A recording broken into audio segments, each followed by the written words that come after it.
Hello, and good day, good evening. My name is Sasa Kayinde. I'm a human rights activist here today to speak with Alex Deshime. And we're here today to talk about ongoing human rights abuses in Rwanda. Alex Deshime is also another human rights activist from the Rwandan diaspora, and he's also part of the Idabanje movement to bring more light to the human rights atrocities against prisoners in Rwanda. Welcome, Alex, if you could say hello to our viewers today. Thank you, Sasa, and thank you to have me again. And my name is Alex Deshime, as you say. I'm an American, originated from Rwanda. I live in the state of Louisiana, the city of Baton Rouge, and I hope we're going to have a good talk show. Thank you. Thank you. We're gonna we'll watch a small video before we get started, and then after Alex will actually translate for us in English what's the contents. Thank you.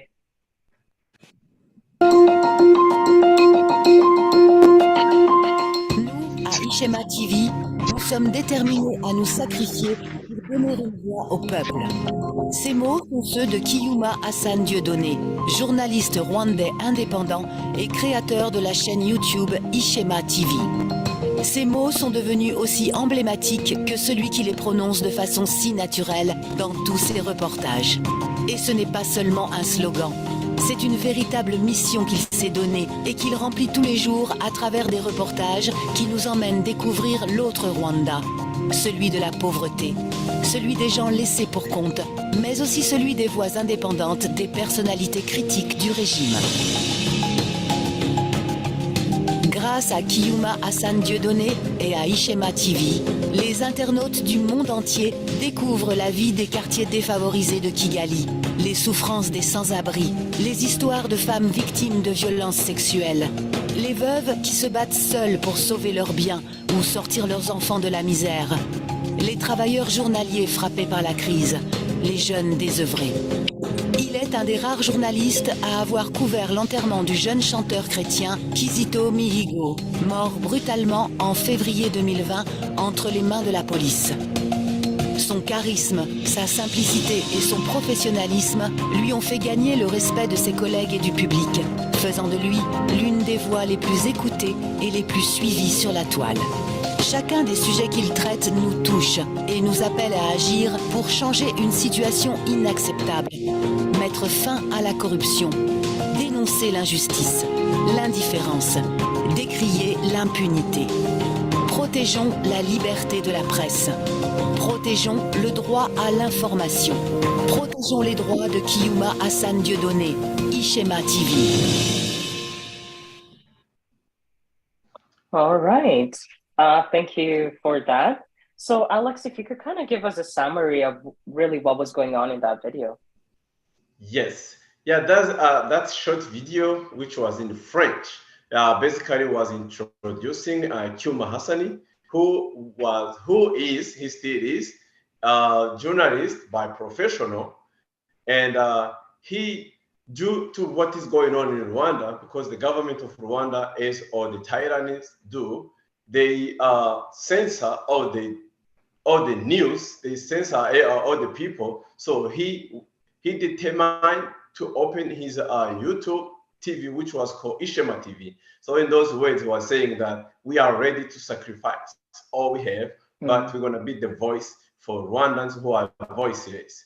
And there was some script when he was covering what is going on. We saw where he was in a little hall, which was covering that video, where people who live in those halls, he went to visit them, he was with them, sharing the image of how he lives. And he covered the ongoing in the one compound in Rwanda, where the government of Rwanda confiscated and destroyed people's house. Actually, they ordered the people to destroy their own house. So, but before that happened, the military raided the houses in the night, and they raped their wives. So he covered that too.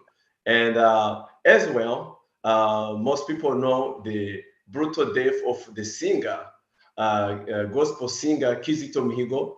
Cyuma Hassan is only one journalist who went to his funeral.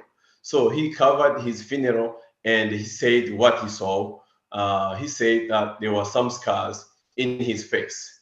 So yeah, so basically that the small introduction from what that video said. Okay, thank you, Alex. If I can just share personally for me what Chuma and that little video symbolizes, because to be honest, as a young person who grows up outside Rwanda, you don't really care about Rwanda news, but the image that the Rwandan regime had created for so long for us was Singapore in Africa, a country where everyone lives in high-rise apartments, they're rich, they have, big SUVs, etc. And then here was Chuma, and all Chuma was doing was giving a voice for the voiceless. All he did was put a microphone in front of a Rwandan, and that Rwandan would tell us the reality. And the reality versus what RPF and their regime have created is so different that I think they were never able to fight against that truth. And so when people sometimes ask me, like, why is this young journalist, why was he thrown in prison? He he brought light to the truth almost in an embarrassing way, right? So with Kizito Mihigo, the singer, the choir singer and activists, the government kills him and tortures him, and then claims it's a suicide, and demands everyone accept it as a suicide. Everyone does except Kuma, who comes out of the funeral and tells us actually on Kizito's own face, he had bruisings and signs of assault and torture. Now, in that one moment, that whole story that Kizito killed himself disappears. And now the regime is almost left naked. And that's actually one of the reasons I found myself watching more and more of Chuma's videos. He had a way of showing truth in such a simple way. So if I'll actually let you give you a word, then we're going to dive in on what's going on to Chuma now that he's been imprisoned, when he was imprisoned, and what we want the world to know about him. Thank you, Cecilia. Basically, you actually said everything, but for those people who don't know Cyuma Hassan, his real name is Niosenga Diedoni. So Cyuma Hassan was his stage name, and he's a journalist as a professional. So before he started his YouTube to be a YouTuber, he was working on a radio station in the north of Rwanda, Ruhengeri, and so as he was seeing what is going on in Rwanda, like I said, the Rwandan government is all the tyranny, they censor all the news. So Cyuma Hassan, he was like, well, I'm not gonna stay silent, see what people go through, and also Rwanda. Rwanda is a poor country, which is depending on foreigner aid. So as they don't want to show exactly what is going on, they have only one vision. Yeah, they want to show only one image. So they control all the journalists. And so the Rwandan Journalism Board is actually led by RPF military. So to be a journalist in Rwanda, to have authorization to be a journalist in Rwanda, you have to get a card from Rwanda Journalism Board. And so those people who are allowed to cover anything in Rwanda, so they have that card. So therefore, they only cover what the government wants. Anyway, Cyuma Hassan then, he came out.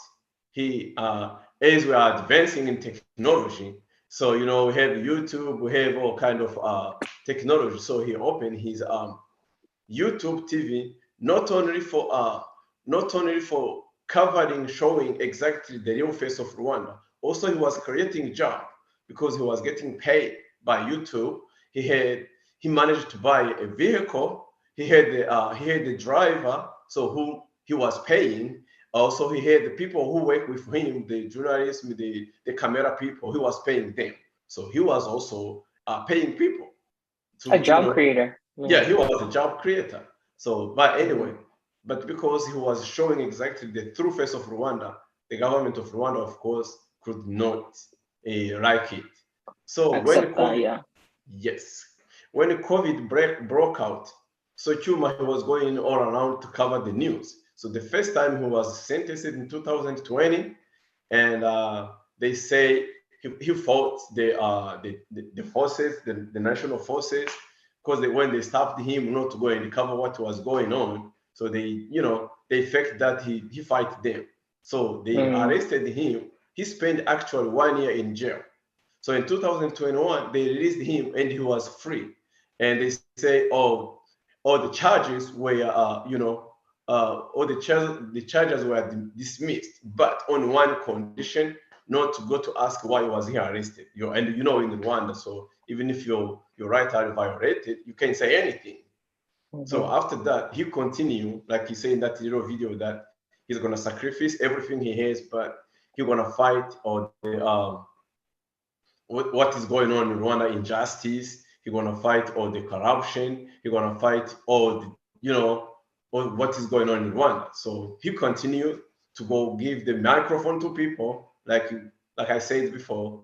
We saw him in a little video when he was in the hall with people who live in the hall.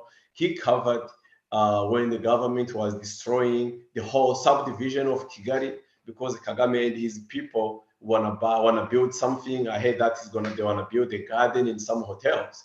So by the way, My God. they evicted the whole compound of people without even paying them. People have the houses over there. So he covered that. And like I said, also he covered Kizito Mihigo funeral. Anyway, so then he was sentenced to 7 years in prison. But what is surprising is the Rwandan prosecution, which is the Rwandan government. They appealed one of 4 cases which were against him. They say one of the case doesn't exist in the Rwandan law, so which means they should have released him without any question. So the reason why we are here raising awareness, Cyuma Hassan father, he's only the one who got to visit him in jail. And every time you go to visit him, when he comes out, he's crying. And there are some other journalists who are also going to interview Cyuma Hassan. That one of them is the journalist who got killed last year. And he was saying every time you go to visit him, he have news cuts. And so now his mom, she's sick because of the bad news she hears from her son in jail. And Cyuma Hassan right now is in solitary confinement in jail. So he's denying. Sorry, is he in solitary confinement? From what I've heard in Kenya, Rwanda, so you'll have to explain a bit. They say that he's in a hole. He's in a physical hole. Yes. And he is in conditions not like the other prisoners. So it's not the type of solitary confinement we think of, right? Exactly, where you're in a nice yes. room. Yeah, where you're in a nice room with a bathroom and your basic human rights. No, this is a physical hole with very little dignity and very little food, etc. So I just wanted to, because you said confinement, and I just want to make sure people know that in Rwanda, prisoners are not treated like Western prisoners. It's overcrowded. It's not dignifying. It's not hygienic. So I just wanted to add that. Yes. Yeah, there was another journalist, a YouTuber, a woman. Her name is Agnes Nkusi. She was arrested also in Kigali jail. She knows all the jail. She described the way Cyuma, the Karasira, Christophe Kayumba, who was trying to run for president. Also, he was arrested on fake charges that he helped somebody. And the terrorist who also had YouTube, Umubavu TV, and other people who assumed to read the book, how to find a tyranny without using arms, and also they are in jail. But some of Cyuma Hassani, Karasira, and those people, they are in the hall. So like few miles away from the jail, they have underground hall. That's where Cyuma Hassan and the other guys are detained. You know, and okay, here okay, he was showing the picture of all those people who were arrested at the same time. Some of them with the member of Victoria Ingabire Party, so who were arrested because they read the book. They read a book. Yes, just to read the book, and they arrested them. Wow. Yeah, those are the guys. So the Rwandan regime is now at a state where reading can be a terrorist crime. Is a crime, exactly. That's very frightening. My goodness. Go ahead, sorry. Exactly. So the guy number 2 on the picture, number 2 from the right, he was also another YouTuber. Theo, his YouTube was Umubavu TV. They raided his house. They took everything because he was supposed to have a talk show with Victoria Ingabire. So he's been in jail is over a year now, and he never been in court. And the same all those people together. Then nobody has ever been in court, so they don't know why they are in jail. Yes. So anyway, wow. Yes. Anyway, as I was saying, the last time Cyuma dad went to visit him like 2 weeks ago, he came crying, and like his son, he has no hope that's gonna come out. And also his sister went to visit him a couple of weeks ago. She came out crying. She said that Cyuma told him that even though he's gonna come out from jail, he may not have kids. That means probably his reproduction system may be destroyed with the tortures he's going through. And it's so horrible what is going in Rwanda. So yeah. Wow. And you know what, for people who aren't Rwandan, if you don't know Rwandan history, sometimes these actions, these inhumane actions seem out of nowhere. But what they're doing to Cyuma is actually, it's a historical thing. I don't know whether I'm talking about the same thing, but I believe they call it kushahura or kushahura. And during the monarchy, what happened is when you defeated a chief or an enemy, you would castrate them and cut off their male genitals, where these genitals would then be hung on the royal drum to symbolize defeat and power over the person who you killed. So for the Rwandan government to do this, it's much more symbolic for Rwandan people what it means, because it's not just a destruction of Cyuma, of who he is, but it's a destruction even of possibility of him having children and passing on his ability, his talent, his education on to the next generation.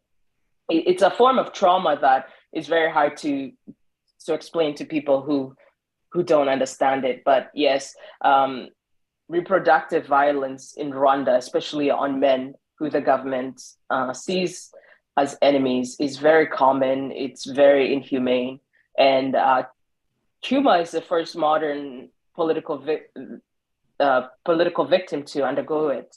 And I think more and more people need to understand what is happening to him in prison.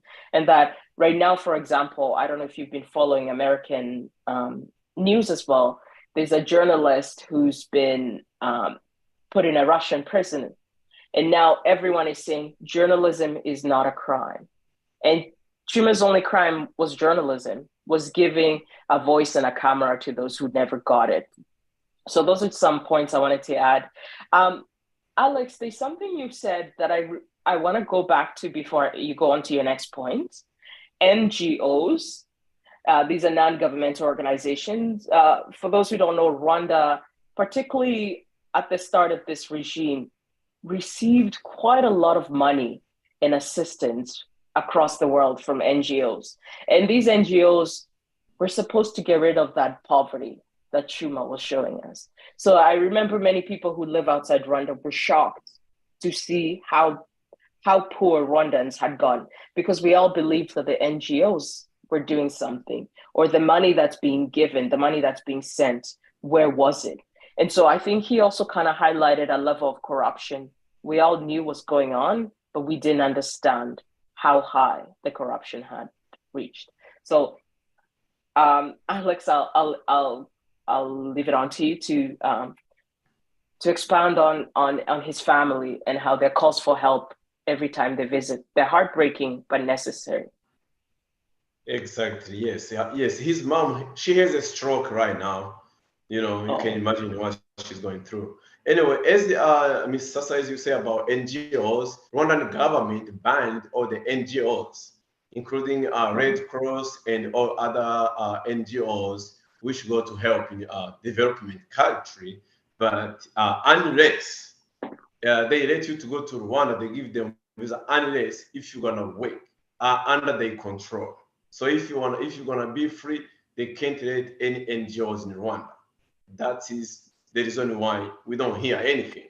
So yeah, we talked to some guys who were in jail back in 1994 after the massacres and civil wars and genocide. That time there were NGOs, there were Red Cross, there were all the NGOs. People, even though there were so many people crowded in jail, but they could live in much better conditions. I mean, there's no better condition in the jails in Rwanda, but at least that time was much better because even those NGOs, they were giving them some more improved food. So as if you remember last time when we were here raising awareness for Mrs. Idamange, so what Rwandan government do, actually they make money out of incarceration because what they feed the prisoners is like rotten food, So then they have other restaurants inside jails. So if your people or friends or people who know you or good Samaritans send money to jail, people in jail, they can go inside the prison buy what they want to buy, better food. But so like Cyuma Hassan's dad was saying, Cyuma Hassan, he was like the voice of the voiceless. Many people in Rwanda like him. People send him money that he can be able to buy at least food, but he's denied all that access, even though he has money in jail. So they don't let him to get what he wants. So that's the same as Isdamange, that's the same as Karasira and Deo Mushahidi. I mean, the list is so long. Sometimes we forget because we have a fresh cases every day, and yeah. And I noticed they're much more severe to you if they think you're a threat, right?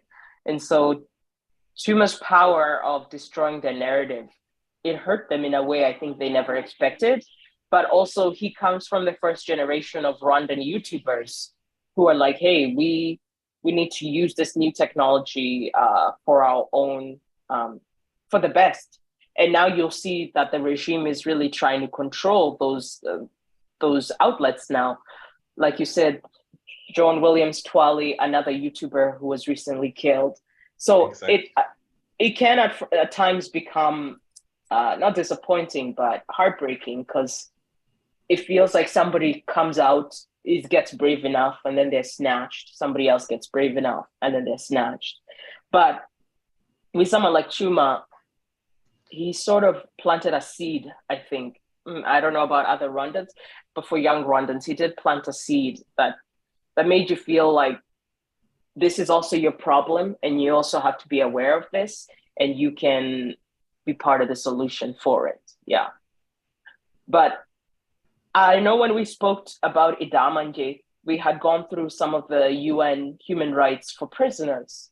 And it's sad to see that there is actual documents like that where people sat down and said, this is how you should treat a prisoner. This is human rights for somebody you have under your control. But the Rwandan government does not care. That's all just paper to it. And yes, it can start to be frustrating. But I think that's the purpose for us being here, is to use our voice that we still have to speak for people like Cyuma. His only crime is journalism and shining light to the truth. Yeah. Exactly. So, yeah, that is what happened in Rwanda. Yes, Cyuma Hassan and the others, Cyuma was actually showing the real face of Rwanda. So he was covering on YouTube where those militaries go rape people. He goes there the following day. Women are crying that they got raped by military, and we never had anything. Like there was this guy who got shot. That they say that he still there's certain trees in Rwanda. I don't know what they made out of that tree. Maybe it's It's cotton called macadamia nuts. Yeah, macadamia it's nuts. macadamia So nuts. yes, the guy got killed, and Cyuma went there to cover it because the deceased guy's sister told Cyuma Hassan what happened. That woman, she probably may be killed. Nobody knows what is going on. And anybody who say anything is, is gone. It's just like that. They just want Rwanda to be, I don't know, just, one face of the face RPF one. Like we have, we have the road, the clean road in Kigali. But when you go like 1 mile from Kigali, it's unbelievable. It's unbelievable. But what's so interesting is that they don't want. It's not that they're not okay with Kigali being clean and existing as it is. They also want the poor to hide. They don't want them to be seen, which is such a strange mentality because you cannot have both. You cannot impoverish people. You cannot steal land from people and then expect them to be wealthy. So it's such a strange reality that they live in. And to punish Cyuma doesn't solve the problem because Cyuma being in prison did not stop the Kangondo properties and land from being raided or from the people speaking up. But exactly. Yeah. Yes, that's how it is. I recently watched the movie on Netflix called How to Become a Tyranny.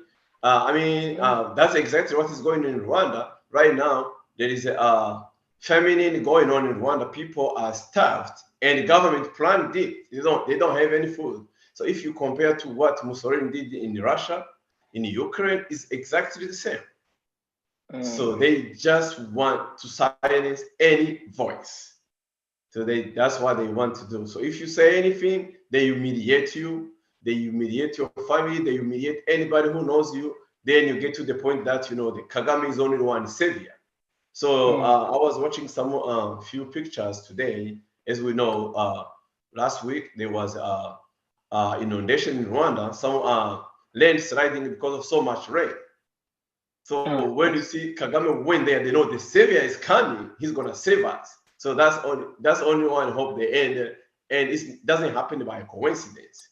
So he's doing it to make people that he's only the one who can save them because other people they are nothing here, So that's how Tyranny is. Yeah, that's how he's building his Tyranny. Yes. How else can we help people like Cyuma, journalists who are being imprisoned in Rwanda, being censored? Many people write, many people bring vocal awareness, but is there any other ideas you can think of other things we could do so Cyuma's name is much more known? Well, I think we're gonna keep making noise. We're gonna keep making Rwandan partners be aware of what is going on. Because sometimes we try to raise money, which is not a bad thing. But as I say, Cyuma, people, he gave him money. Idamange has money, but she has no access to that money. Karasira has money, but they have no access to that money. They still dying hunger in jail. They can't buy even a hygienic thing. They can't buy soap, but they have money. So that is just humiliation going on in Rwanda. I think sometimes I think it's like Rwandans mind setting of seeing things happening, and then you're gonna be aware when it comes to you. So I think it's time. It's to actually late. Every Rwandan have to stand up, say no, enough is enough. Yeah, that's yes. And be active, and be active in this movement. Yeah. So yeah. Thank you so much, Alex. I think those points were great. Is there another point you'd like to add about Cyuma before we close this stream today?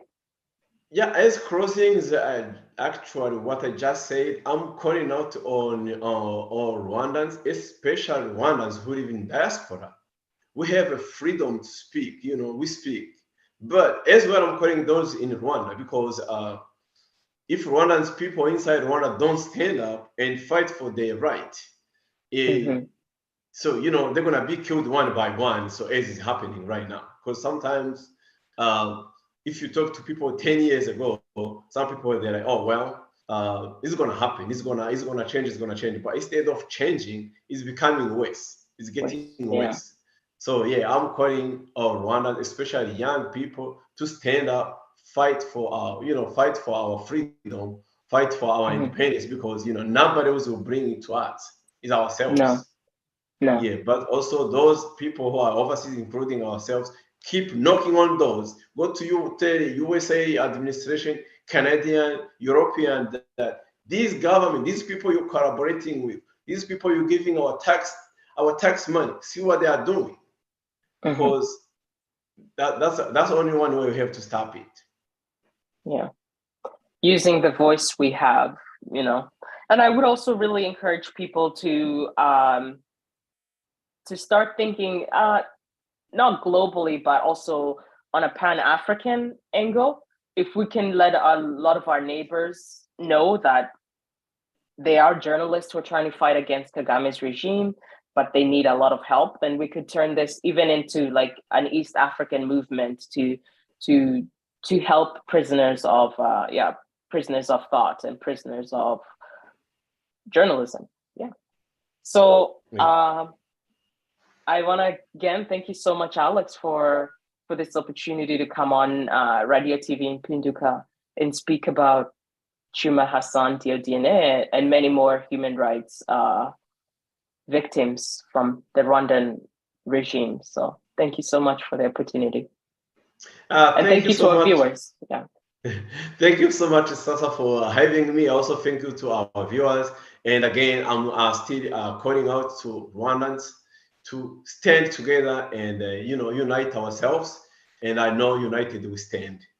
Thank you very much. Definitely. Definitely. Thank you.